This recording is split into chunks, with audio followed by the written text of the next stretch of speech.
Y les pregunto si tienen alguna duda sobre lo que empezamos a revisar el día de ayer como parte introductoria, ¿no? Conceptos básicos se llaman.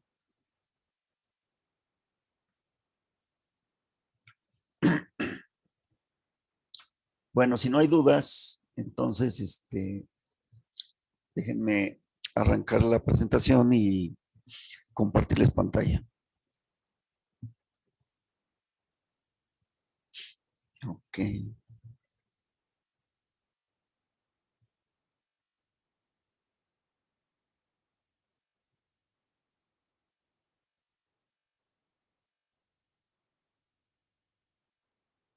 Ok, está conceptos básicos.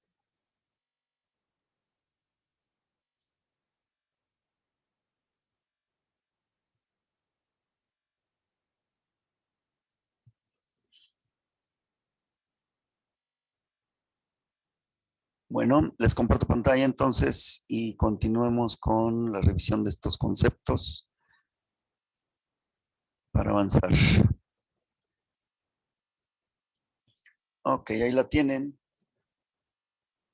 Díganme si ya les llegó. Sí, profesor, sí se ve. Sí, profesor. Ok. Bueno, antes de continuar, para los que no estaban enterados, se creó un chat para la comunicación entre los que participamos en este curso.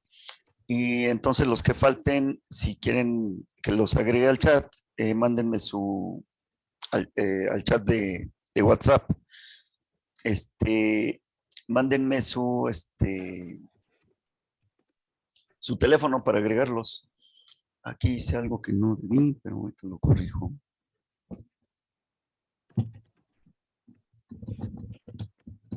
Creo que ya. Ok.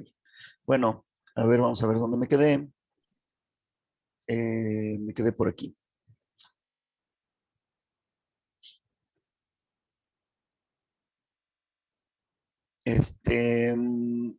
Entonces, desde esta diapositiva reiniciamos. Ok. Bueno. Otra cosa que...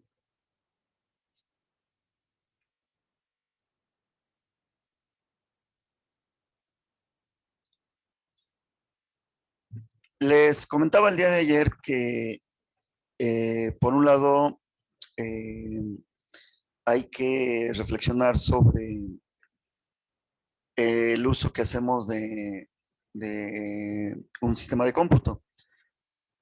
Cuando hablo de sistemas de cómputo, puede ser la computadora laptop que a lo mejor ustedes tienen, la tableta o el celular o la computadora de escritorio o posiblemente una estación de trabajo, en fin.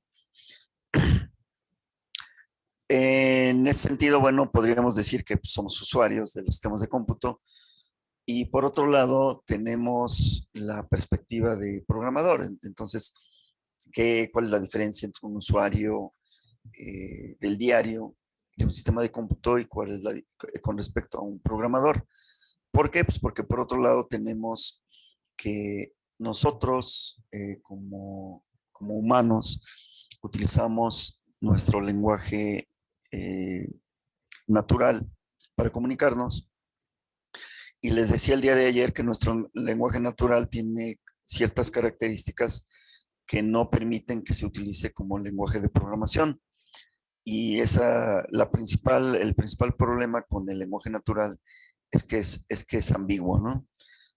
Tan ambiguo que se supone que en Latinoamérica todos hablamos español, pero a veces cuando nos habla pues, tal vez un boliviano, pues hay cosas que no entendemos porque ellos tienen sus modismos. Y inclusive les comentaba el día de ayer que el español que utilizamos los que vivimos en el centro del país a veces es muy diferente al que usan en el sur o en el norte. Y pues eso son muestras de que nuestro lenguaje es ambiguo. Y por eso, digo, lo mismo sucede con otros lenguajes como el inglés o el francés o cualquier otro. Entonces, los lenguajes naturales no se pueden utilizar para indicarle a a los sistemas de cómputo, o más bien para indicar al procesador lo que tiene que hacer cuando nosotros intentamos resolver un problema. Entonces, se tiene que utilizar otro tipo de lenguaje que entienda el programador para decir cómo resolver un problema, y que al momento de traducir ese lenguaje al lenguaje de máquina, ese lenguaje formal, le llamamos lenguajes formales o lenguajes de programación, al lenguaje de máquina, entonces si no hay ambigüedades, el procesador va a hacer exactamente lo que se le diga, y entonces sí me va a entregar un resultado. Bueno, ¿qué hay en medio entonces entre el usuario o el programador para que cualquiera de ellos se pueda comunicar con el procesador? Bueno, de entrada les decía que está una capa que se conoce como UEFI actualmente, antes era BIOS, que es se trata de una serie de programas que lo que hacen es despertar al procesador, ver que esté funcionando, y además decirle a partir de la dirección 0, normalmente es la dirección 0 de memoria, empiece a ejecutar, y la dirección 0 pues tiene una serie de instrucciones, o a partir de la dirección 0 hay una serie de instrucciones que lo que hacen es verificar, hacer un inventario de todo lo que esté conectado al CPU, de todo lo periférico que esté conectado al CPU. Ya sabemos que el CPU ya considera la memoria, y pues, sus demás elementos es las unidades de procesamiento, como es la unidad aritmético lógica o la unidad de procesamiento de punto flotante. Pero además, externamente a eso, ¿qué más hay conectado? Pues de entrada detecta qué cantidad de memoria es la que se tiene disponible, detecta cuáles son los dispositivos de entrada conectados, los de salida, los revisa que trabajen bien, se hace un handshake, que es como saludar. Handshake al inglés, digo, el traducido del inglés, quiere decir que saludar, ¿no? Y pues podríamos decir que el BIOS, o a través del BIOS, se saluda a todos los elementos periféricos que están conectados, pues nomás para saber si funcionan, y ya tenerlos disponibles para lo que se requiera, ¿no? Bueno, arribita del BIOS está otra capa que le llamamos sistema operativo, que el día de ayer llegamos a la conclusión de que es un administrador de recursos. ¿Por qué? Porque cuando yo quiero ejecutar un programa, el sistema operativo se encarga de encontrar un lugar en la memoria disponible para cargar tanto las instrucciones como datos del programa, y que se ejecute, ¿no? Eso hace que el usuario ni se preocupe por cuál es la dirección de memoria donde está instalado mi programa, o donde está almacenado para su ejecución. Tampoco se va a preocupar en qué momento el CPU le va a empezar la ejecución. El sistema operativo le va a dar el aviso de que ya empieza a ejecutar el programa fulano de tal, y entrega los resultados al usuario, ¿no? Cuando entrega resultados, el usuario no se va a preocupar por dónde van a aparecer los resultados, el sistema operativo ya sabe dónde ponerlos. Total que el sistema operativo nos resuelve gran parte de la comunicación con el procesador. Entonces, el sistema operativo es un administrador de recursos. ¿Y cuáles son esos recursos? Básicamente son tres: es la memoria, son los dispositivos de entrada y salida, y el tiempo de procesamiento es el tercer recurso. Que no se les olvide, les decía ayer que estas son preguntas de examen. Bueno, entonces esa es nuestra siguiente capa, el sistema operativo. Y ya trabajando el sistema operativo, que bueno, pues ustedes lo ven en sus celulares, el sistema Android ya está trabajando, ya si yo toco alguno de los iconos que me presenta en la pantalla el sistema Android, pues en ese momento sucede que le estoy diciendo al sistema operativo que ejecute lo que representa ese icono, que normalmente son aplicaciones, ¿no? Y entonces el usuario, a través de tocar, bueno, primero, obviamente el sistema operativo se tiene que comunicar con el UEFI o BIOS para cualquier interacción con las entradas y salidas. Posteriormente, bueno, ya podemos entender que una vez que el sistema operativo ya está activo, el usuario puede, con el hecho de que ustedes le pongan su dedo sobre un icono de las aplicaciones que tienen en su celular, sería esta flechita que acaba de aparecer, le estaría diciendo al sistema operativo que ejecute una aplicación, y entonces lo que hace el sistema es echar, bueno, también lo puede hacer el programador, y entonces el sistema operativo echa a andar una aplicación, hay interacción del sistema operativo con la aplicación y la pone a disposición del usuario. Y entonces el usuario ya interactúa con la aplicación a través del sistema operativo y ya empieza a entregar los resultados que el usuario espera. Lo mismo sucede con el programador, nada más que el programador, estrictamente hablando, obviamente el programador puede ser un usuario como el que se ve del lado izquierdo, pero el programador utiliza ya aplicaciones muy, muy concretas, como es un editor, que fue lo primero que apareció, un editor, podría aparecer también un compilador, podría aparecer también un depurador, un manejador de proyectos o un ligador.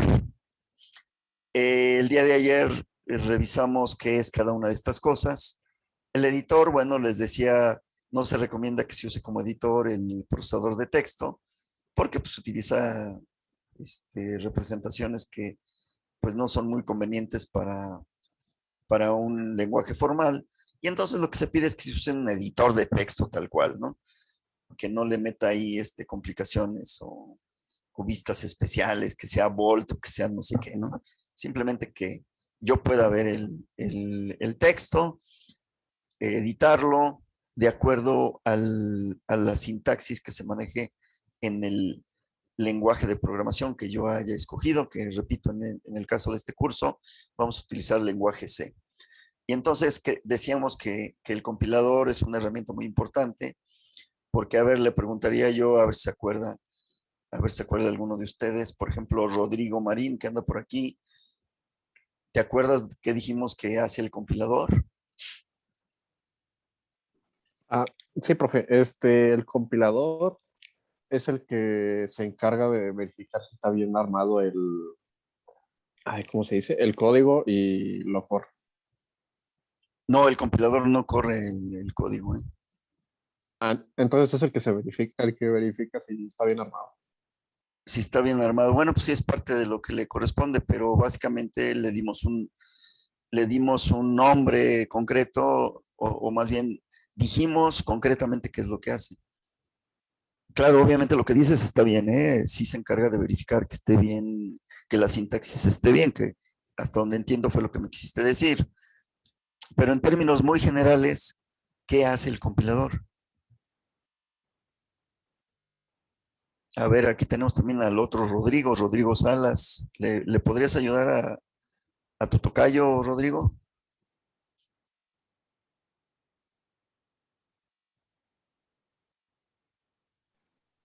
En sí, es como el compilador es el que traduce el lenguaje que ingresa al lenguaje ensamblador. Bueno, lo primero que dijiste está muy bien y qué bueno que te acuerdas. El compilador es un traductor. ¿Traductor de qué? Del lenguaje de alto nivel o lenguaje formal o lenguaje de programación al lenguaje de máquina. Sí, Rodrigo Salas, no es al lenguaje ensamblador. Bueno, podría ser al lenguaje ensamblador, algunos compiladores así lo hacen, pero en términos generales es del lenguaje formal, lenguaje de alto nivel, que es lo mismo, lenguaje de programación, que es lo mismo, al lenguaje de máquina. Ah, ok, sí, profe. ¿Sí? Sí, sí. Pero lo que dijiste está muy bien, o sea, es un traductor, me traduce al me traduce de algo a otra cosa. Bueno, es como si dijera, bueno, necesito un traductor del inglés al español. En este caso es un traductor del lenguaje formal al lenguaje de máquina. ¿Que lo hacen varios pasos? Sí. Rodrigo Marín dijo algo también muy cierto. Uno de los pasos que realiza el compilador es la revisión de la sintaxis. Rodrigo Marín lo dijo muy bien, la estructura del programa me la va a revisar, sí, cierto, y esa es la sintaxis. Pero también tiene otros pasos como es la revisión de la semántica. Tiene otro paso que es la generación de código. Entonces, bueno, no es tema de este curso, pero los alumnos de la licenciatura en computación sí llevan un curso que se llama compiladores y revisan todos estos pasos. La revisión de la sintaxis, la revisión de la semántica, la generación de código, entre otras cosas, ¿no? Hay una serie de pasos que debe de cubrir un compilador para hacer la traducción del lenguaje formal al lenguaje de máquina. ¿Sí? ¿Queda claro para todos? Básicamente lo que estoy haciendo es repasando, porque esto ya lo habíamos visto, aunque sí me faltó comentar y qué bueno que Rodrigo Marín lo mencionó, que revisa la estructura de un programa, sí es cierto, revisa la sintaxis, se le llama sintaxis de un programa. Sí lo hace, pero todos estos pasos lo convierten en un traductor del lenguaje formal al lenguaje de máquina. Ok, el depurador. El depurador, pues, es una herramienta que me permite visualizar los valores que van tomando las variables dentro de un programa. Precisamente, se utiliza principalmente cuando tengo errores de lógica. Cuando yo digo, no, pues si mi programa está bien, no me marca errores, la sintaxis está bien, el compilador no me marcó ningún error, pero no hace lo que yo quiero. Y hay programas que de repente se ponen muy complicados en verificar si está bien o no lo que estoy haciendo.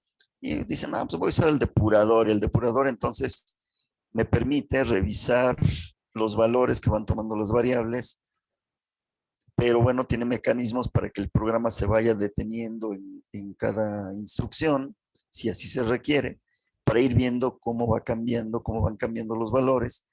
Y cuando detectamos que un valor no es el correcto y vemos en dónde está parado el depurador, en qué instrucción, pues ya queda claro que esa instrucción es la que está mal.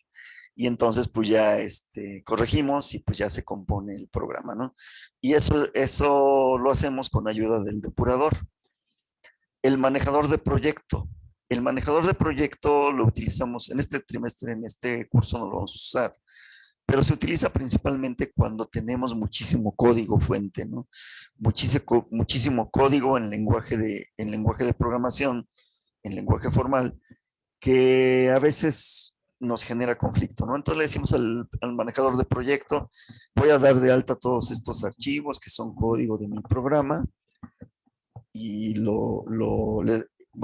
generamos las instrucciones necesarias para que el manejador de proyecto haga el manejo precisamente del proyecto, ¿no? Y que si se requiere recompilar alguna parte del programa, lo detecte el manejador y lo haga, porque de otra manera estaría compilando todo siempre y pues eso a veces no es muy práctico, ¿no? Entonces el compilador detecta qué código es más nuevo porque le hice algunos cambios y su misión es compilarlo y generar nuevamente el ejecutable para probar nuevamente, ¿no? Entonces el manejador de proyecto es muy útil cuando tengo muchísimo código repartido en muchos archivos. No sé si han leído por ahí, pero hay proyectos, hay programas que tienen millones de código, ¿no? Millones de líneas de código. Es como si escribiéramos millones de líneas de texto, ¿no? Es equivalente a eso. Entonces, bueno, a veces es muy complicado que el programador esté al pendiente de los cambios y de lo que necesita hacerse para para actualizar el programa a una nueva versión y pues mejor se lo dejamos al manejador de proyectos, ¿no? ¿Qué es lo que vamos a usar en este curso? Pues básicamente el editor, el compilador, si amerita, bueno, pues echamos a andar el depurador. Pero el otro programa que es muy importante es el ligador. Y les decía el día de ayer que el ligador no es el chavo guapo que anda ahí en medio de la explanada de la universidad, ahí buscando a ver a quién liga, ¿no? No, no, no. El ligador, en el caso de estas herramientas, es un programa que lo que hace es verificar en mi programa, en el programa que yo quiero echar a andar, cuántas funciones de librería estoy utilizando para que después de ser compilado el código que yo estoy introduciendo a través del editor, el ligador se encarga de traer el lenguaje de máquina e insertarlo en los huecos que deja el compilador al momento que detecta que esa función está en una librería, y entonces el ligador lo que hace es jalar el código de máquina de la librería correspondiente, insertarlo en el hueco que dejó el compilador, y entonces sí ya tengo un programa ejecutable que ya no tiene huecos y que puede ejecutarse para probar si me está dando el resultado que yo espero. Entonces esa es la función del ligador, y en este curso vamos a usar intensamente o de manera intensiva el editor, el compilador y el ligador. Aunque ustedes no lo vean, eso es lo que estamos usando. ¿Por qué? Porque después viene algo que integra todo, que sería el siguiente bloque, que yo lo puse en gris, que dice Ambiente Integrado de Desarrollo y que se conoce como IDE, porque IDE viene del inglés de Integrated Development Environment. Entonces, el ambiente integrado de desarrollo en español, pues es un programa que integra los demás programas: el editor, el compilador, el depurador, el manejador de proyecto, el ligador y tal vez otros más que no estoy poniendo aquí en esta diapositiva. Y en su conjunto, pues ya tengo un ambiente en donde ya no tengo que estar ejecutando por un lado el editor, por otro lado el compilador, por otro lado el ligador, o el depurador, o el manejador de proyecto. Ya queda todo integrado en un IDE. Bueno, esto nos llevó el día de ayer a que ustedes instalaran el IDE que vamos a utilizar en este curso. Entonces, yo les pedí que siguieran, bueno, que me siguieran, pues porque los alumnos que ya lo tienen instalado, pues ya no tenía caso que se quedaran. Entonces, media hora antes de terminar la sesión de ayer, me quedé con los alumnos que no tenían o no sabían que existía el IDE Dev C++. Y entonces, bueno, lo buscamos en internet, les dije que lo bajaran, que lo instalaran, y lo probamos con un programa muy sencillo. Y pues yo esperaría que a estas alturas ya todos ustedes tuvieran instalado esta herramienta que vamos a estar utilizando durante el trimestre, ¿no? Entonces, eso es lo que ya a estas alturas ya deben tener ustedes listo para utilizarse, porque el próximo martes que tenemos otra vez sesión práctica, ahora sí ya les voy a plantear una práctica formal para que la realicen. Bueno, si alguno de ustedes no estuvo presente y tiene dudas, bueno, está el video que se generó el día de ayer durante la sesión que trabajamos, y lo pueden consultar. Y si aún así tienen dudas, bueno, pues entonces me pueden escribir en el chat de WhatsApp que ya generamos, y que está disponible para que por ahí me manden mensajes sobre cualquier detalle que ustedes requieran apoyo para este curso, ¿no? Entonces, si en este momento hay alumnos, por ejemplo, veo a Arely Cardoso, que no la había visto, si tienen dudas sobre la instalación del IDE, pues me avisan. Con gusto yo los asesoro, ¿no? Sin ningún problema. Bueno, Areli, bueno, pues no creas que te estoy mencionando para hacerte sentir mal porque no te has presentado, pero debes tener el motivo y debe ser muy válido. Entonces, si tienes alguna duda sobre las sesiones que ya hemos tenido, también revisamos el plan de trabajo. Si tienes dudas, pues con toda confianza me puedes consultar. Si me dejas tu número de celular, te incluyo o los que no estén en general, los incluyo en el grupo de WhatsApp, sin ningún problema. Bueno, pues obviamente el programador prefiere el IDE, yo no, yo prefiero trabajarlo fuera del IDE. De hecho, si quieren, ahorita antes de pasar al siguiente tema, les hago la misma demo de ayer, se las puedo hacer en la forma en la que yo trabajo los programas. El día de ayer les mencionaba que yo trabajo en Linux. El día de ayer activé mi sistema Windows para poderles dar la demo. Pero ustedes trabajan en lo que tengan. Si tienen Windows, si tienen tableta, lo que tengan a su alcance. Yo no les voy a imponer absolutamente nada. Y la única regla es que utilicen el lenguaje C estándar. No C++, no librerías que no son estándar, porque de otra manera yo no lo puedo revisar. Entonces tiene que ser C estándar, como lo vayamos viendo de acuerdo a los ejercicios que vayamos generando y a las prácticas que vayamos realizando. La famosa librería que posiblemente algunos de ustedes hayan usado, que se llama conio.h, esa no es estándar, esa no la puedo aceptar porque yo no puedo compilar en mi sistema para revisar sus programas. Entonces, tengan mucho cuidado en no usar lo que no es estándar para que no tengamos problemas. Adelante, Arely, vi que activaste tu micrófono. No, profesor, fue un error. Adelante. Bueno, no importa, Arely, si quieres participar, adelante, no hay ningún problema. Sí, gracias. Bueno, entonces, les decía que la mayoría de ustedes van a estar utilizando el IDE, entonces aquí tenemos una flechita que son ustedes como programadores utilizando el IDE que se llama DevC++, con todos los elementos que ya mencioné, y obviamente ese IDE lo echa a andar el sistema operativo y obviamente tiene interacción con el sistema operativo.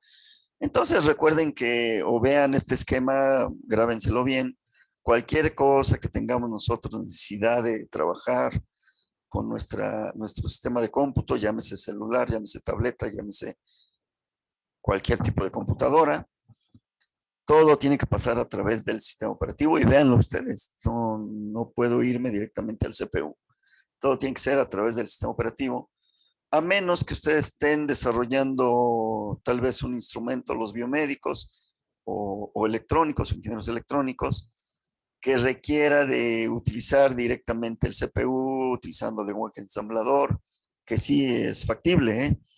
Pero para propósitos de este curso, vean ustedes que no hay comunicación directa con el procesador. Todo es a través del sistema operativo. ¿Por qué? Porque él es el que administra, es el que gestiona estos tres recursos que ya mencioné, que es la memoria, los dispositivos de entrada y salida y el tiempo de procesamiento. Son los tres recursos que gestiona el sistema operativo. Y entonces, si yo les hago una pregunta en algún cuestionario o en el examen de que qué es el sistema operativo, pues es un administrador de recursos. Inclusive me pueden decir cuáles son los recursos que administra este conjunto de programas que le llamamos sistema operativo. ¿De acuerdo? Bueno, ¿tienen ustedes alguna pregunta o quieren hacer algún comentario sobre esta parte que he estado explicando? Adelante. Por otro lado, ¿quieren que les haga la demo en Linux de un programa, del mismo programa de ayer? Adelante, díganme y lo hacemos ahorita en 5 minutos.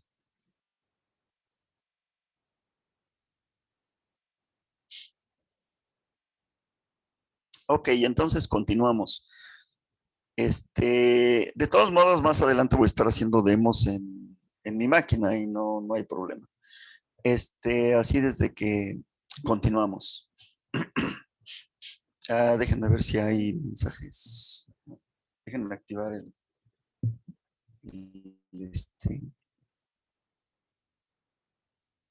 chat. Porque si no, no veo los mensajes que ustedes me están enviando en el momento adecuado. Ok, ¿dónde estás, chat? Aquí estás, chat. Ok. Bueno, sigo recibiendo teléfonos, entonces el que falte, pues por ahí, si está convencido, me lo envía y si no, pues ya veremos cómo nos comunicamos. Ok, vuelvo a activar la presentación para continuar. Okay. Bueno, ya debí haber cambiado de diapositiva, pero bueno, ya ahorita lo hacemos. Ok, una vez que ya el programador utiliza su IDE, ya puede generar nuevas aplicaciones, que es la última flecha que apareció, la que comunica el IDE con la aplicación. Ok, eso es lo que quiere decir, digamos, ¿no? Bueno, continuando con la revisión de estos temas, ahora vamos a ver el concepto de programación, que es un concepto bastante importante y que les voy a estar recitando cada vez que sea necesario para que no se les olvide. Bueno, programación. ¿Qué es la programación? A ver, vamos a preguntar, a ver si alguien tiene idea. A los que les pregunte, consideren que no estoy esperando la respuesta de un experto, pues es la respuesta de alguien que está queriendo aprender programación. Entonces, ustedes me pueden responder con lo que consideren o lo que en base a su experiencia sepan de programación o lo que les venga a la cabeza, no hay problema. Entonces, le vamos a preguntar, por ejemplo, a Daniela, Daniela Cleris. Para ti, ¿qué es la programación? ¿O qué idea tienes de la programación para hacerlo más facilito, no? Adelante, Daniela. Yo pienso que es meter no sé, un tipo de códigos o algo así a la computadora y para que haga alguna actividad o cumpla con alguna función. Ajá. Ok. Vamos más o menos por ahí va el asunto, ¿no? Ahorita rescatamos tu opinión con la de otros y vamos armando el concepto de programación. Ok. A ver, por aquí está David de la Cruz. Para ti, David, ¿qué es la programación? Sí, buenos días. Bueno, pues Buenos días, David.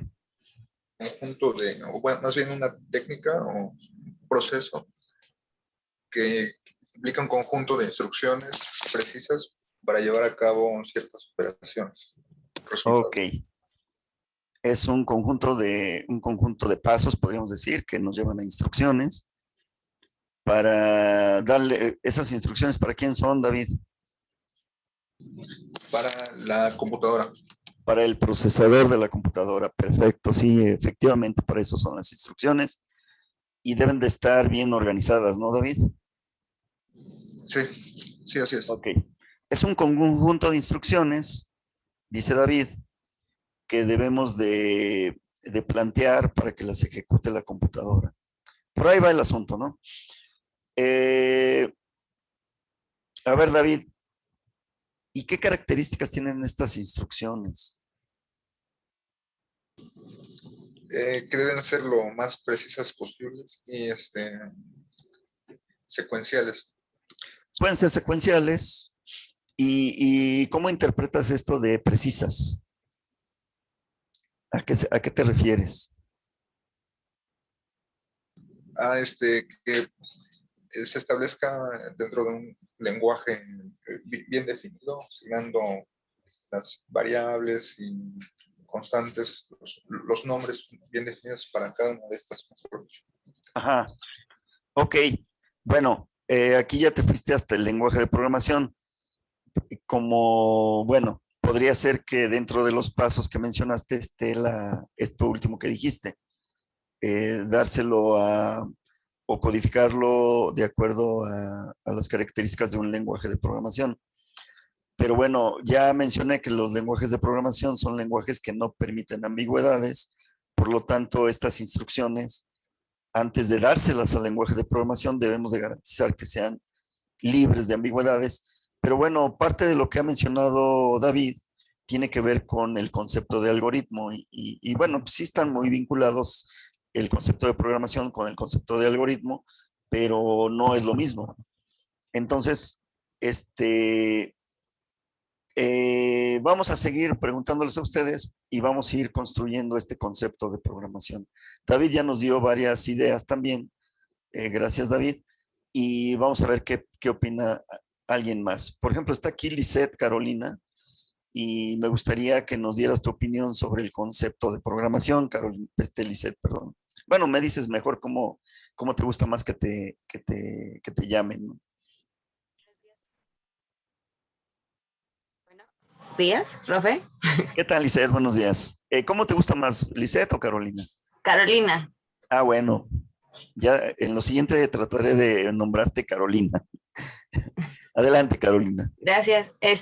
Para mí programación es una manera de comunicarnos con las computadoras. Ajá. ¿Habría más maneras fuera de la programación?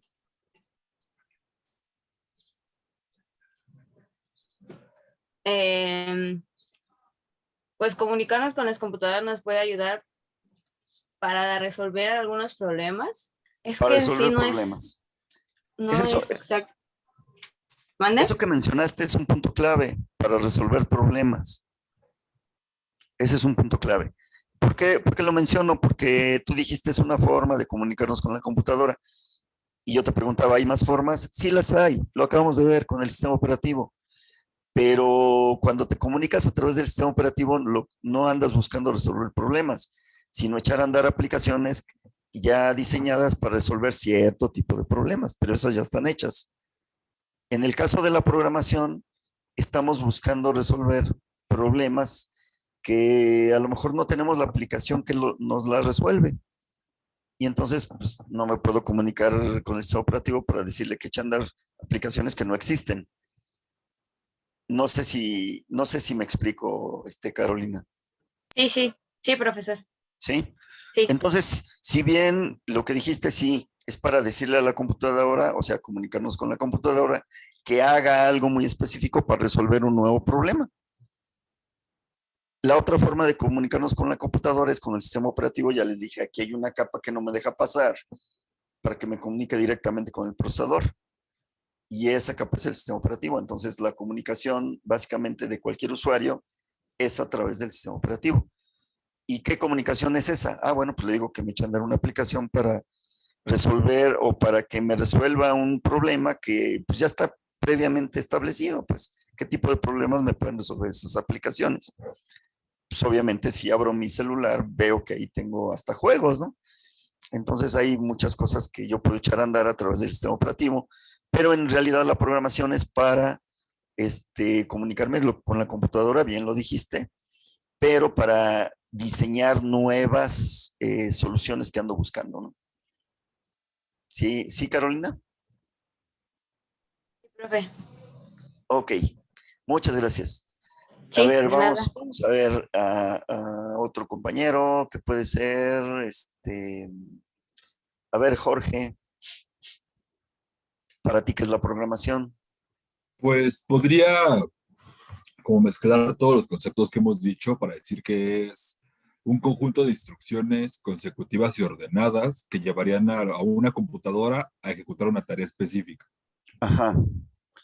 Entonces yo creo que eso podría ser un buen concepto como muy general sobre qué es la programación. Ajá. Esto que me acabas de mencionar se apega más al concepto de algoritmo, pero obviamente, como ya lo dije, varios de estos aspectos sí se incluyen en la programación. Bueno, pues muy bien, gracias Jorge. Vamos a ver el concepto de programación como está planteado en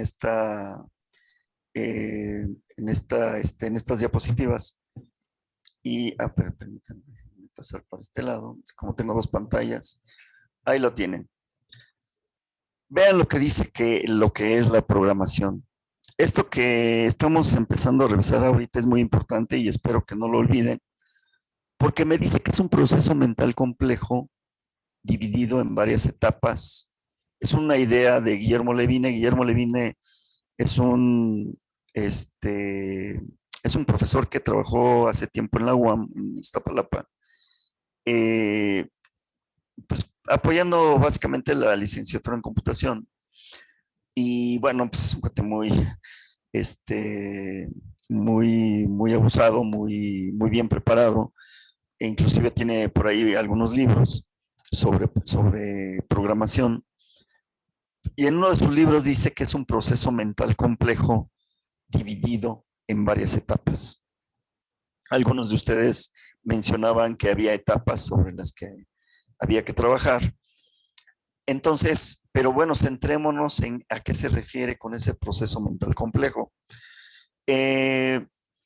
Ustedes podrían decirme, bueno, ¿qué no cuando resuelvo un problema de matemáticas, pues estoy aplicando un proceso mental complejo? Bueno, pero ¿por qué complejo, no?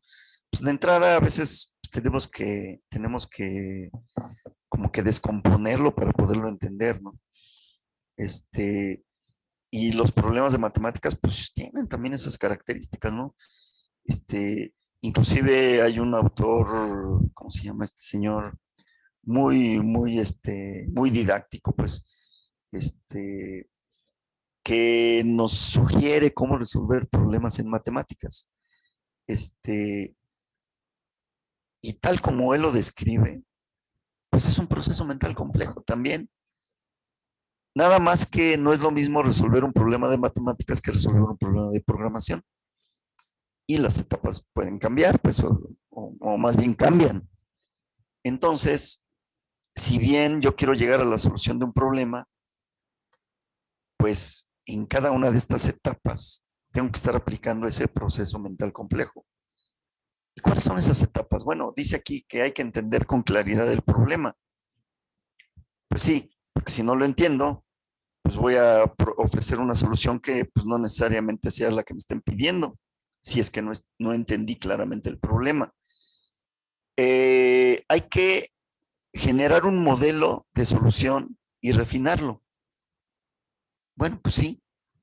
De hecho, refinar un modelo, pues primero, digamos, pues hay que empezar por generar el modelo. Después de generar el modelo hay que probarlo. Y si el modelo no responde a lo que yo quiero que se resuelva, pues entonces sí me regreso a refinar para hacer cambios en el modelo y que efectivamente resuelva el problema. Hasta este punto, este paso 2 que dice refinar un modelo, en donde hay que generar el modelo, hay que probarlo y hay que refinarlo, no estoy generando nada de código.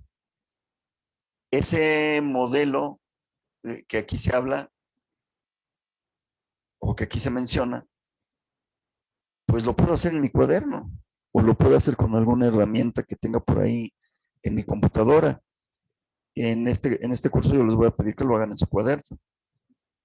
Entonces van a generar un modelo, lo van a refinar y entonces, ya que estén seguros de que sí funciona, entonces me paso a codificar, que es algo que también mencionó alguno de ustedes. Hay que representar esa solución que ya tengo como modelo en lenguaje formal. Y para esto ya pudo haber pasado, no sé, un día o algo así, lo cual quiere decir que me plantearon el problema e inmediatamente no me senté frente a la computadora a generar código. Ese es un paso posterior. Lo primero que hice es entender el problema. Yo les voy a plantear la técnica para entender el problema. Se propuso un modelo, se refinó el modelo. Dentro de entender el problema y llegar al refinamiento de un modelo, yo les voy a plantear 4 pasos cuando estemos viendo algoritmos. Después codificar el modelo, pues hay que pues entender un poquito cómo trabajan los lenguajes formales para poder codificar sin estarme imaginando cosas que no son, apegándome a la sintaxis, que pues ya mencionamos que un lenguaje tiene su sintaxis y el compilador se encarga de revisar esa sintaxis en el proceso de traducción. Entonces hay que codificar ese modelo, hay que compilarlo y ver que no tenga errores, que esté bien conformado, que se respete la sintaxis, que la semántica se revise de lo que estoy proponiendo. Y una vez que ya compila y ya se puede ejecutar, pues entonces hay que ejecutarlo, probarlo con varios datos, asegurarnos de que efectivamente sí está funcionando bien, inclusive ajustarlo. El ajuste tiene que ver con que la información que me está presentando no se vea amontonada, que vaya bien, que esté bien presentada. Y una vez que ya se ejecutó y se ajustó, pues se lo entrego a quien me lo pidió y posteriormente se le puede dar mantenimiento. El mantenimiento no tiene que ver con corregir errores. El mantenimiento tiene que ver con agregarle algunas otras cosas que me estén solicitando para que su funcionalidad crezca. Entonces, grábenselo bien, el mantenimiento no tiene que ver para nada con corregir errores. Los errores los corrijo desde el refinamiento del modelo. Los errores los corrijo, principalmente los de sintaxis, cuando estoy codificando. Pero ya cuando lo liberé y estoy seguro que funciona muy bien y además si se puede, ya cobré, pues, pues ya nomás lo que queda es que ver si mi cliente regresa para que me pida que le agregue más cosas. No para que lo corrija, sino para que le agregue más cosas que le servirían a él para trabajar de una manera más favorable, ¿no? Entonces, este es el concepto de programación que vamos a estar utilizando en este curso. Y si se dan cuenta, bueno, lo voy a revisar con ustedes más adelante, pero me adelanto un poquito. No se trata de que me planteen el problema y luego me siento frente a la máquina o frente al editor de mi IDE a generar código a diestra y siniestra, compilo 100,000 veces porque obviamente no me va a quedar a la primera, y ya que compilé 100 veces ya puedo ejecutarlo y resulta que cuando lo ejecuto hace parcialmente lo que yo esperaba. Pues ese no fue un proceso mental complejo, fue un proceso de prueba y error que pues, puede llevarse muchísimo tiempo sin tener la solución que se busca, ¿no? Y entonces eso no es programación. Entonces hay que ver, hay que verificar que en cada paso que se esté ejecutando, se esté trabajando más bien, se esté aplicando un proceso mental complejo. ¿De acuerdo? Y ese es el concepto de programación que vamos a estar utilizando, les repito, en este curso. Y por supuesto, todo lo que involucra este concepto de programación, pues es tema de examen. En el examen de recuperación les puse una pregunta relacionada a esto y prácticamente nadie la respondió favorablemente. ¿Por qué? Porque no tienen claro lo que es la programación. Espero que ustedes sí, y espero que me lo demuestren más adelante para que pues vayan desarrollando bien sus habilidades de programación sin vicios anteriores que pudiesen tener, ¿no? Ahorita vamos a ver con detalle esta parte de pues, qué significa ese proceso mental complejo, ¿no? Hay que detallarlo bien para que a ustedes no se les olvide y lo estén verificando cada vez que estén tratando de resolver un problema, ¿no? Entonces, vayamos más adelante para ver esto o ir afinando este concepto de programación. Y lo que seguiría, vamos a ver, pues es otra vez revisar lo que es un programa de computadora. Ya coincide con algunas cosas que ustedes mencionaron, como la descripción de una serie de pasos a seguir que la computadora entiende para resolver un problema. bueno, pues ese es un programa ya cuando está codificado, ya cuando lo tenemos en lenguaje de máquina. Un programa ya es cuando está en lenguaje de máquina listo para que lo ejecute una computadora. Y ese programa tiene un modelo de datos que representan símbolos en el mundo real y tiene un conjunto de instrucciones a través de funciones, operaciones o actividades que se deben realizar por el procesador de la computadora y nosotros se las vamos a decir a través de un lenguaje formal y sus estructuras de control y expresiones aritméticas y lógicas. Y eso es lo que se traduce al lenguaje de máquina precisamente. Las estructuras de control, las expresiones aritméticas y las lógicas se traducen al lenguaje de máquina para convertirse en un programa que pueda ser ejecutado por el procesador de una computadora. Entonces ustedes dense cuenta que varias de las cosas que mencionaron hace un momento, cuando les estuve haciendo preguntas, van en el sentido o me estaban describiendo un programa de computadora que obviamente tiene que ver con lo que acabamos de ver de programación, porque el objetivo de la programación es generar programas de computadora que resuelvan problemas del mundo real. A ver, aquí me detengo, no sé si tengan algún comentario o alguna duda que quisieran expresar. Si es así, adelante, con toda confianza.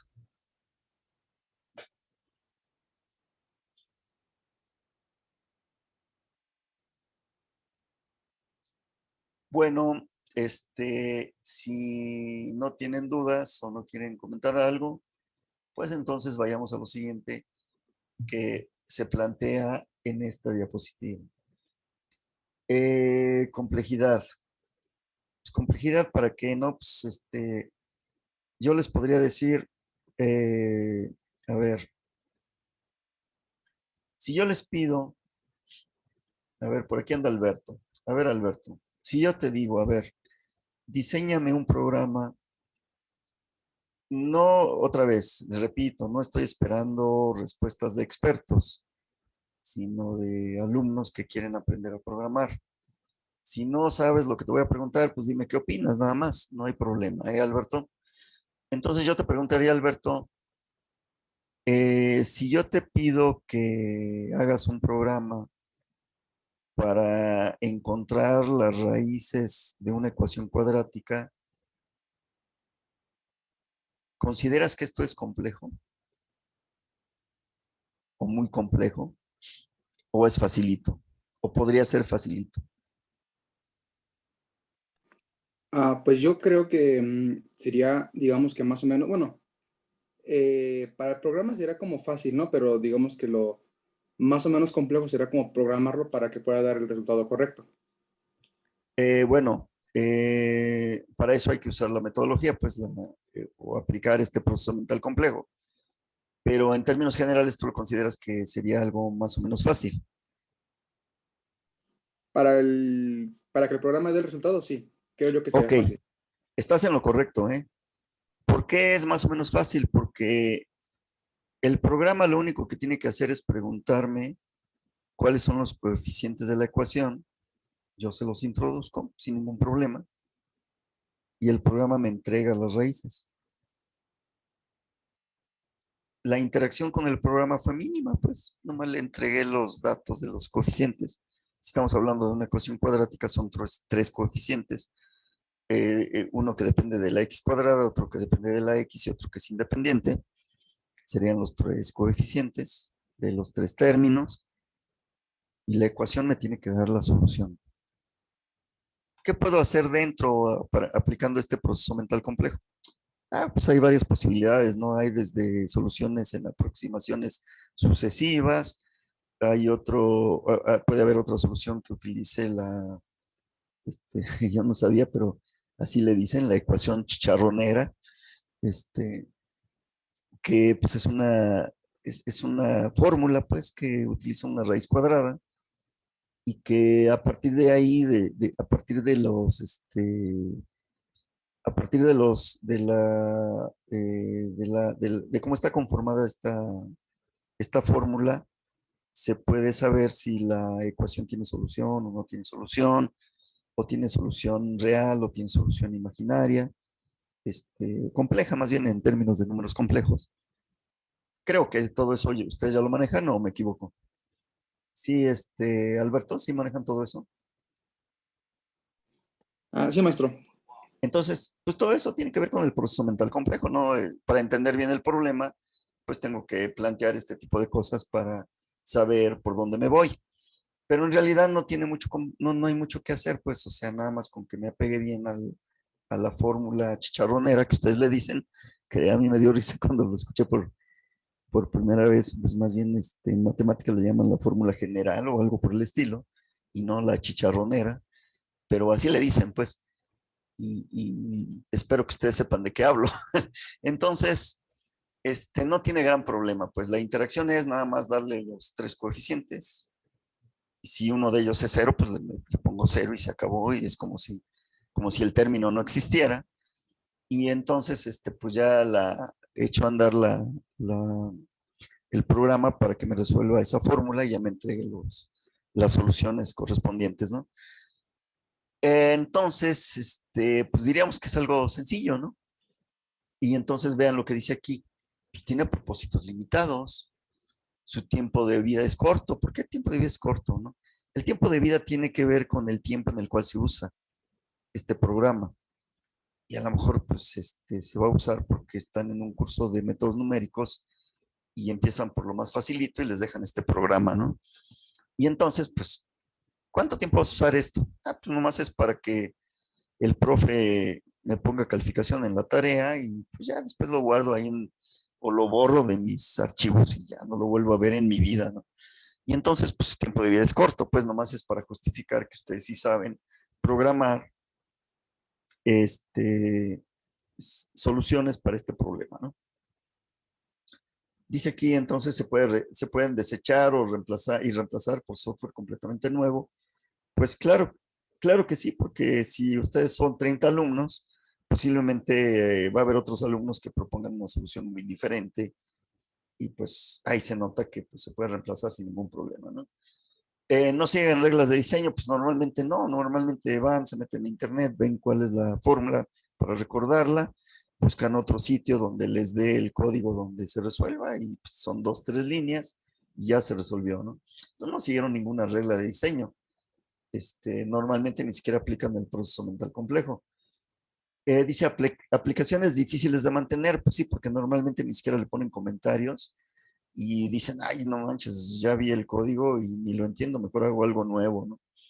Entonces, en lugar de mantenerlo, hacen algo nuevo. Dice, desarrollado por profesionales en forma aislada. Pues bueno, si nos va bien, lo hace un profesional y si no, pues cada quien lo hace como puede, ¿no? Entonces, bueno, los problemas con poca complejidad pues tienen estas características, ¿no? Entonces, ¿cuál es la diferencia con los que sí podríamos decir que son complejos? Bueno, pues ahí los tienen. Dice que sus propósitos son amplios, su tiempo de vida es muy largo, varios usuarios dependen de su funcionamiento. Yo podría decir, agregarle que estos usuarios que dependen de su funcionamiento tienen una interacción bastante intensa. O sea, no nada más le dan datos, sino también esperan una respuesta y le vuelven a dar datos, ¿no? Eh, Dice aquí, difícil de entender individualmente todas las destrezas de diseño. Pues sí, porque ese tipo de aplicaciones requieren de bases de datos, entonces requieren de alguien especialista en diseño de bases de datos. Si son aplicaciones web, pues requieren un especialista en lo que se conoce como front-end, requieren otro especialista en lo que se conoce como lo que está del lado del servidor, que se le llama back-end, y cosas por el estilo, ¿no? Entonces, hay especialistas en cada parte y pues para que alguien entienda todas o esté especializado en todas las habilidades, con todas las habilidades que se requieren para desarrollar este tipo de sistemas, pues está difícil, ¿no? Y por eso dice que entender individualmente todas las destrezas de diseño. Dice que es un conjunto de comportamiento para simular el mundo real, por supuesto. Les voy a plantear el siguiente sistema que ustedes conocen muy bien. Tenemos el sistema de control escolar que utiliza la UAM. ¿Ustedes creen que cumple con estas características? A ver qué opinan. A ver, Raúl, ¿tú qué opinas? Obviamente. Por supuesto que sí, ¿verdad? Tú le Sí, dices, a ver, quiero saber cuántos créditos llevo, quiero saber qué materias pasé, quiero saber a cuáles me puedo inscribir, quiero saber si el coordinador me está autorizando tal o cual optativa, quiero saber mi historial académico, quiero conocer mi Cardex, quiero conocer no sé qué. Pues todo eso lo tienen ustedes ahí disponible y no nada más disponible, es a través de un navegador. Y ustedes se preguntarán, ¿y este condenado navegador cómo se comunica con el sistema? Bueno, pues es obvio, ¿verdad? A través de la red. Pero bueno, ¿y cómo le hace? Pues bueno, pues ahí está la complejidad metida, ¿no? Después me muestra como 5 aplicaciones diferentes, una para consultar mi historia académica o Cardex, otra para inscribirme, otra para revisar si las materias que llevé el trimestre pasado las pasé, o cuál fue mi calificación, porque el condenado profesor se escondió y no me dio los resultados. Otra para, pues no sé, para revisar si mis datos personales no han cambiado. Y si han cambiado, pues los puedo actualizar con esa aplicación. Entonces, ustedes dense cuenta cómo pues, sus propósitos son amplios. Su tiempo de vida es muy largo. De hecho, bueno, no es el mismo, pero existe un sistema semejante desde que yo era alumno de la universidad. Claro, no tenía todas las aplicaciones, porque nosotros nos formábamos ahí en el rayo de sol para inscribirnos en la ventanilla que nos tocara. Se publicaban en las mamparas que están atrás del edificio B las listas de los cursos que estaban disponibles. No es como ahora que ustedes le dan un clic y ya están viendo ahí todos los cursos que están abiertos. Inclusive, no sé, pero a lo mejor hasta les permite ver cuántos alumnos hay inscritos y si ustedes tienen probabilidad de inscribirse, que a veces eso nos frustra, ¿no? Porque ya no hay cupo. Y si ya no hay cupo, pues tengo la posibilidad con este otro grupo, pero el profesor no me convence. En fin, ese tipo de cosas que se manejan cuando uno tiene que estar batallando para inscribirse. ¿Y quién se las ofrece? Pues este sistema. Difícil de entender individualmente todas las destrezas de diseño, pues sí, pues quién sabe cómo se comunique de entrada, quién sabe cómo se comunica el navegador con el servidor y después el servidor con el servidor de base de datos. ¿Y qué mecanismos de seguridad están implementados? Pues sepa, quién sabe, ¿no?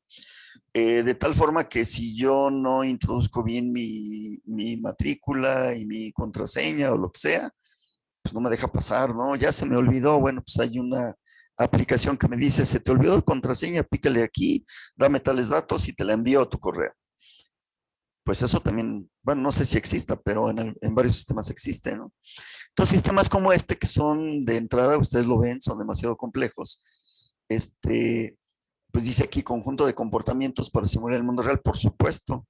Si les digo que yo antes me formaba en la explanada de la universidad para que me inscribiera en tal o cual ventanilla, pues a veces daba flojera, ¿no? Estar ahí en el rayo de sol en la mañana y formadito a ver si avanzaba rápido la fila para inscribirme, ¿no?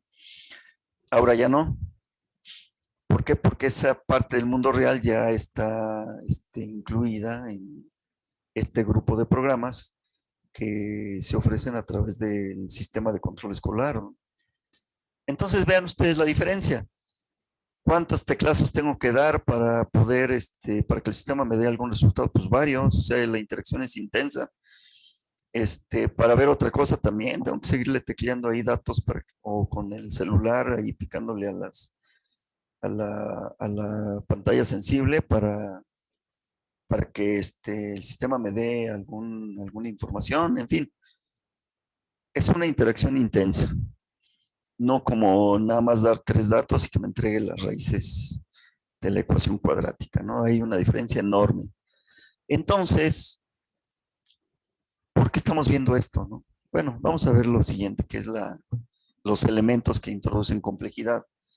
Bueno, ¿por qué existe esta complejidad, no? Bueno, pues porque hay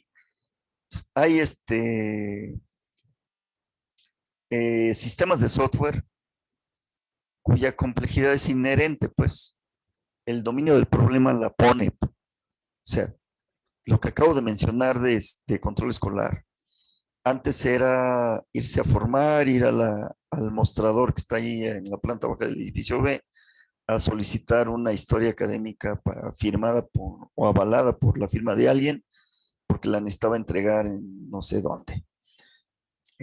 Un comprobante de que estoy estudiando porque lo necesito llevar al Instituto Mexicano del Seguro Social y me den de alta. En fin, ese tipo de cosas antes las hacíamos ahí directamente, ¿no? Y esa es la dificultad del dominio del problema, ¿no?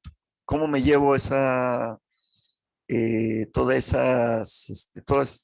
esos, le llamamos flujo de trabajo, para que ahora se haga a través de un navegador?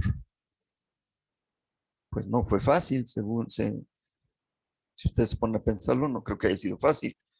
Bueno, dificultad en la administración de proyectos. Tiene que ver con que cuántas personas participan en el diseño de este tipo de sistemas. Una sola persona, pues no lo va a poder resolver. ¿Por qué? Pues porque es especialista tal vez en análisis, pero no es especialista en bases de datos o no es especialista en diseño. En fin, hay una dificultad porque participan muchos especialistas.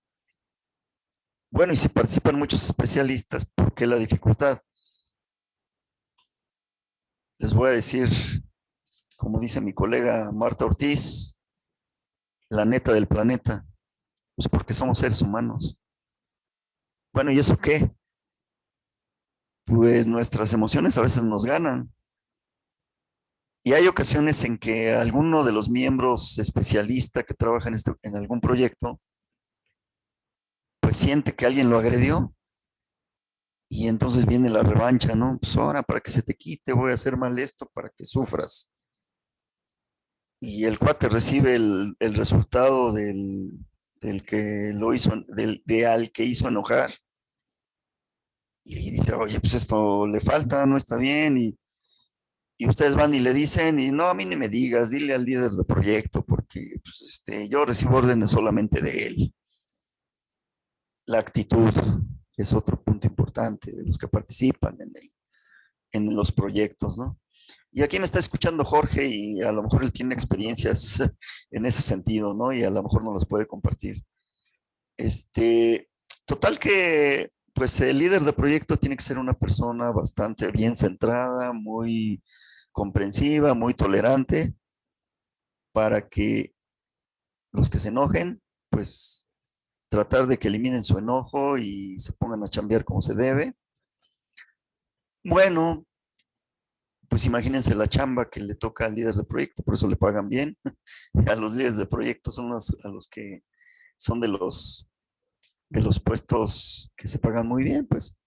Entonces, pues, ¿por qué? Pues porque tiene que lidiar con todos estos aspectos de los humanos, sus emociones, sus actitudes, a veces sus mañas, sus costumbres, y todo esto es lo que le mete complejidad a la administración de proyectos. ¿Por qué? Pues porque quien administra el proyecto uno de los que tiene responsabilidades muy importantes en la administración de proyectos es el líder de proyecto. Y pues, pobre cuate, o sea, a veces se las ve medio complicado porque, ¿por qué? Pues porque los humanos somos complicados. Y entonces, eso es lo que le introduce dificultad a los sistemas de software, porque si bien había que sacarlo en X tiempo, pues por las dificultades que hay, a veces se extiende mucho más, ¿no? Y el cliente ya está diciendo, si no me entregas algo, no te pago, ¿no? Entonces, pues hay ahí varias cosas importantes que hay que considerar en la administración de proyectos. Aquí habla de la flexibilidad en el software como otro punto importante en la complejidad. Pues sí, porque uno buscaría que cuando se está desarrollando un sistema de software de complejidad, de alta complejidad, digamos, pues el resultado fuese favorable en el sentido de que cuando requiere mantenimiento, pues se trabaje lo menos necesario para que se le agregue lo que está pidiendo el cliente y que además nos va a pagar extra, ¿no? Más bien nos tiene que pagar extra. Y entonces, ¿cómo le hacemos para llegar a un software flexible? Bueno, pues hay que meterse a las arquitecturas de software. Si trabajamos bien la arquitectura de software, vamos a lograr flexibilidad. Pero para trabajar las arquitecturas, pues no es fácil. Hay que tener conocimientos sobre arquitecturas de software, aplicarlos, probar, revisar, no sé, a lo mejor si nos equivocamos, pues cambiar un poquito la arquitectura, hay que utilizar patrones de diseño y todo eso le mete mucha complejidad. Total que para llegar a una arquitectura flexible no es nada fácil. Entonces hay que trabajarle más para que cuando llegue las solicitudes de mantenimiento no tengamos que reconstruir el sistema prácticamente desde cero, sino simplemente hay que ver dónde es como un rompecabezas. Hay que ver dónde encaja perfectamente bien lo que me están pidiendo, lo nuevo, y hacerlo. Y entonces, pues nada más sería acoplar a lo que ya existe, lo nuevo que están pidiendo, y debe de trabajar sin ningún problema, pero para eso se requiere flexibilidad. Y entonces, lograr un sistema de software flexible no es nada sencillo. Y entonces, pues eso es otro elemento de complejidad en los sistemas de software. Bueno, aquí dice problemas característicos de los sistemas discretos. Uy, ese es otro punto neurálgico en este tipo de sistemas. ¿Por qué? Pues porque tiene que ver con la precisión. Bueno, ¿y eso qué? Bueno, les voy a poner un ejemplo rápido. Imagínense ustedes que su sistema de software es para un ventilador. Para los que no saben qué es un ventilador, que a lo mejor no tienen, porque no tienen mucho avance en biomédica o son de la carrera de ingeniería electrónica, acabamos de vivir situaciones muy complicadas con los dispositivos que dan soporte a la respiración a los pacientes por el problema del COVID. Y se conocen como ventiladores. Esos son los ventiladores, los de soporte al paciente para cuestiones de respiración. Si ustedes están diseñando un sistema de software para un ventilador y sus cálculos no son lo suficientemente precisos, se puede generar un problema al paciente porque lo están hiperventilando, le están introduciendo mayor volumen de aire a sus pulmones e inclusive se los pueden reventar. ¿Y todo por qué? Porque el cálculo que está, o alguno de los cálculos que está haciendo el sistema no es tan preciso como se requiere. Y entonces, pues hasta pueden salir demandados porque el aparato no trabaja como se debe, bajo ciertas condiciones, y bajo esas condiciones no está haciendo bien los cálculos de volumen de aire que se está introduciendo al paciente, a los pulmones del paciente. Y el riesgo es que se los revienten. Y entonces, todos los sistemas de software que tienen que ver con la vida o la salud de la gente, pues hay que poner mucha atención porque los estamos trabajando con sistemas discretos. ¿Y cómo sé eso? Bueno, pues porque si empezamos a revisar cómo trabaja el procesador, resulta que utiliza el sistema de numeración binaria. ¿Y eso qué tiene que ver con la precisión? Pues mucho. ¿Por qué? Porque si yo estoy manejando ciertos parámetros en el mundo real que deben de ser o deben de manejarse con cierta precisión, si la representación interna de los datos no responde a esa precisión, los cálculos van a salir erróneos. Por ahí tengo una demo donde precisamente agarro algo crítico del plan de trabajo, que es la asignación de calificación. Y resulta que, bueno, hicimos por ahí con algunos alumnos en algún trimestre, hicimos un programa que me tradujera, primero que me calculara el promedio y que el resultado de ese promedio me lo tradujera a letra. Y entonces le estoy diciendo, si el alumno tiene 6 o más, tiene ese. Y de acuerdo a la precisión, resulta que el alumno tiene 5.99999 y pues obviamente se le tiene que poner NA. Y como no hace bien los cálculos, no hace con precisión bien los cálculos, le pone S. Bueno, pues el alumno va a decir, pues yo me quedo con la S, no hay problema, ¿no? Pero pues las reglas no se están aplicando bien y tiene que ver con la precisión. Claro, esto no tiene que ver con la vida o salud de la persona, pues a lo mejor sí, porque pues, si saca NE se pone muy deprimido y a lo mejor suceden cosas que no deben suceder. Y entonces pues hay que tener cuidado, ¿no? Bueno, ¿y por qué se presentan esos problemas de precisión? Ah, bueno, porque aquí lo dice claramente. Los sistemas que utilizamos para hacer los cálculos son discretos. De tal forma que si estoy manejando enteros, pues del 1 al 2, pues no hay algo intermedio no tiene representación. Si me paso a los números de punto flotante, resulta que les llamamos punto flotante, pues porque el punto decimal se lo podemos poner en diferentes lugares. Esa es una cosa, pero también se les llama números, la otra sería, ¿por qué no les llamo reales, no? Pues no se les llama reales porque no se cumplen dos principios importantes de los números reales. Uno es que yo tengo representación desde menos infinito hasta infinito. Y resulta que cuando yo manejo números de punto flotante, puede ser que tenga un número muy grande y el siguiente valor es infinito. Y bueno, y los valores que están en medio, pues ya no los puedo representar. A eso se le conoce como representación discreta, pues, y por eso no se le llaman reales. El otro principio tiene que ver, y lo dice ahí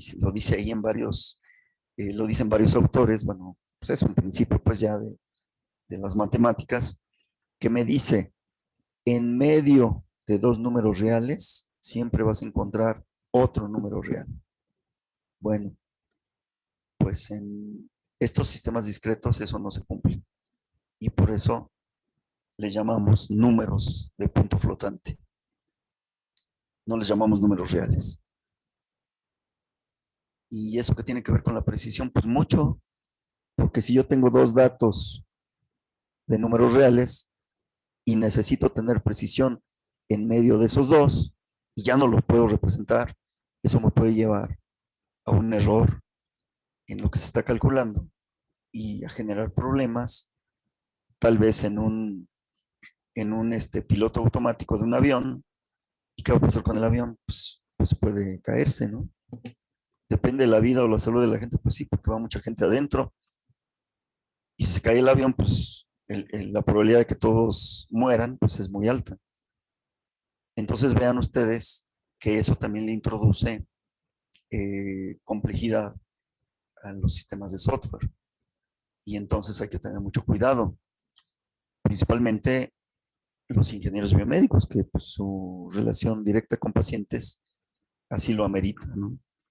Entonces, si alguno de ustedes está diseñando programas para cierto tipo de atención a los pacientes, cuidado, porque eso, si no hacen bien sus cálculos, los puede llevar a problemas serios, inclusive problemas legales, ¿no?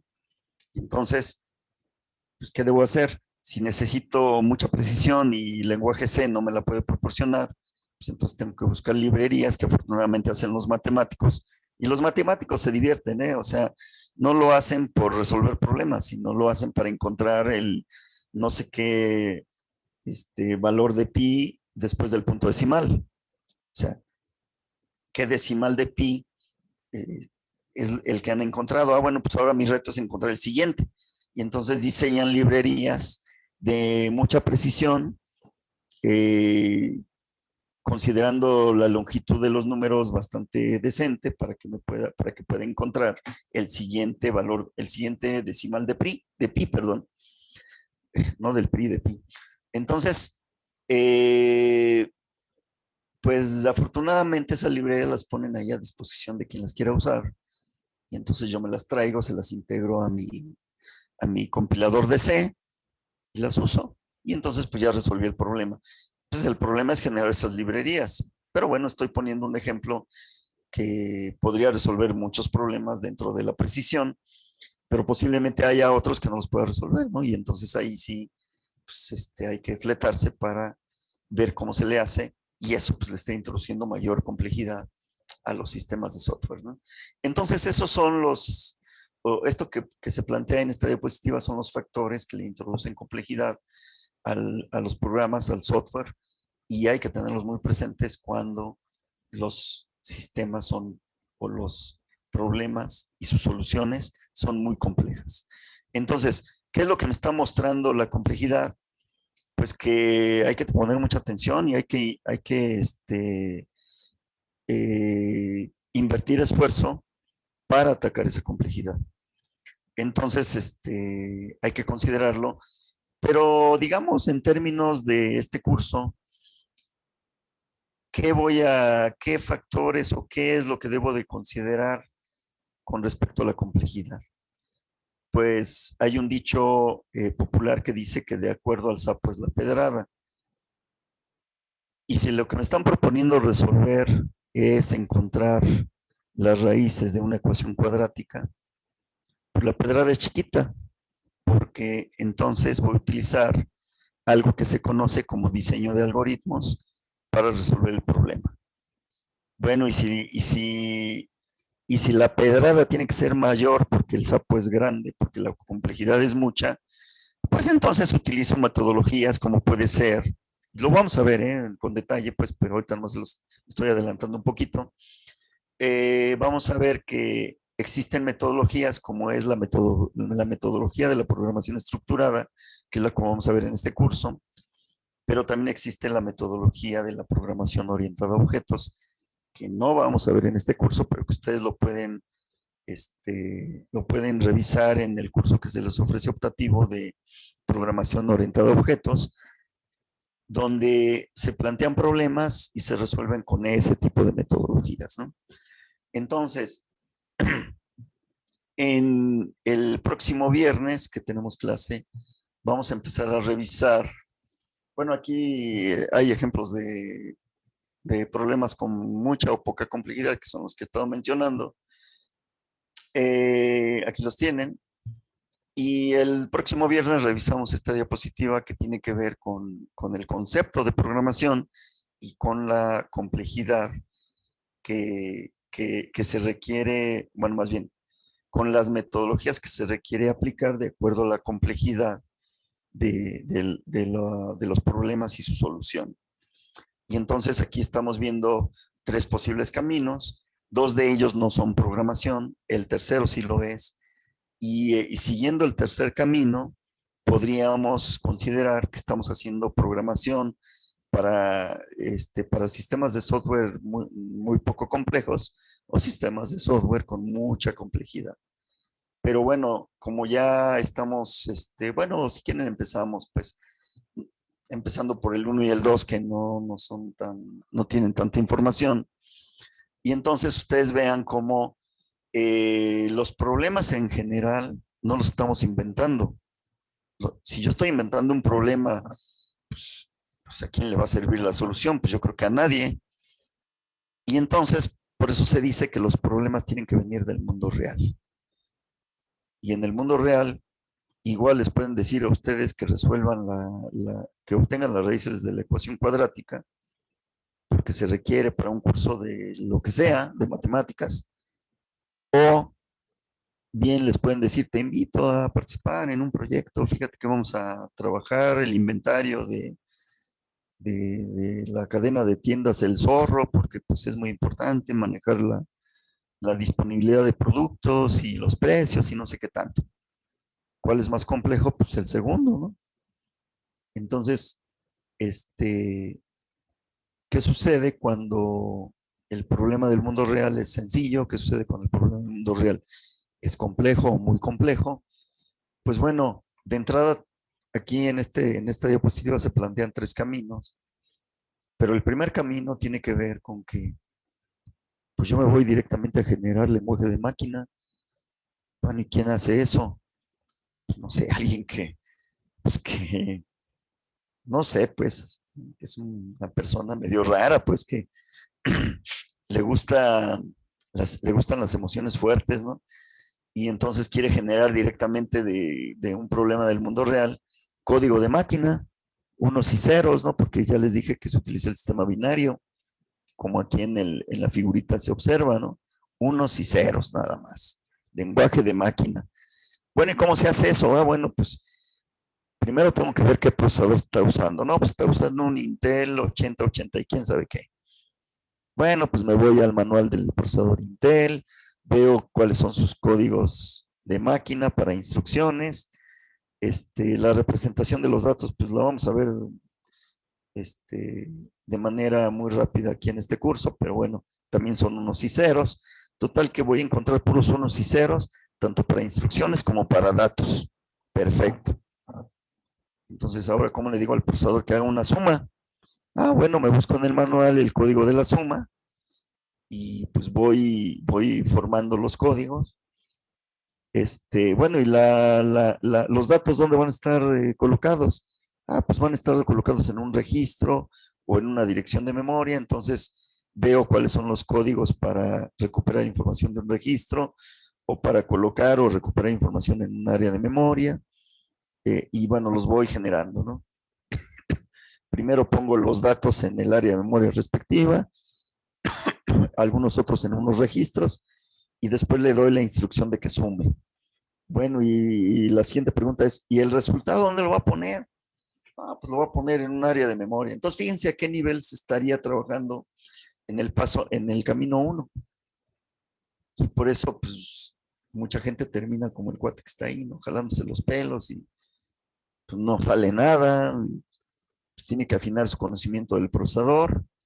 Y luego, para acabarla de amolar, le cambian el procesador y es otro manual de instrucciones diferente. Pues es muy complicado, por eso ahí dice que es un camino muy complicado. Pasar del planteamiento del problema al lenguaje de máquina, eso no es programar, eso es, pues, no sé, plantearse retos bastante complicados, en donde, pues, les decía, la gente que hace esto, pues son gentes medio raras, ¿no? Terminan sin pelo, ¿no? Terminan calvos rápidamente porque están jalando los pelos. Bueno, no es muy recomendable, no es nada recomendable hacer eso. No es programación. No están aplicando en sí un proceso y menos, bueno, pues sí están usando su cerebro, pues, pero no para un proceso, sino para, pues, formo estos códigos y a ver si hay algún resultado, ¿no? Bueno, cómo se conocen estos cuates, ¿no? En el mundo real, pues, muchos de ellos les llaman hackers. Son cuates que se ponen a analizar el código de máquina y dicen, aquí en esta parte de esta aplicación, le puedo cambiar el código para que no me pida licencia, por ejemplo, ¿no? Y por eso les llamamos hackers. Bueno, pues digo, si ustedes conocen a algún hacker, a lo mejor coinciden conmigo, con que son personas algo raras, algo medio no las entendemos, ¿no? ¿Qué es lo que quieren hacer en la vida? No sé. Entonces, bueno, pues eso no es programación. Y bueno, pues ahí le dejamos porque ya son las 11:01. Y mañana, el viernes continuamos con el camino 2 y finalmente con el camino 3 para entender perfectamente la relación que hay en cuanto a complejidad y en cuanto al concepto de programación. Bueno, pues que tengan muy buen día y que les vaya muy bien. Y nos escuchamos el día viernes. Pásenla bien, hasta luego. Profesor, Sí, adelante. Hasta luego. Le quería hacer una pequeña consulta porque creo que ayer instalé mal el IDE porque quise correrlo y pues me dice que... a ver, espera. Sí, adelante. Me dice que archivo fuente no compilado.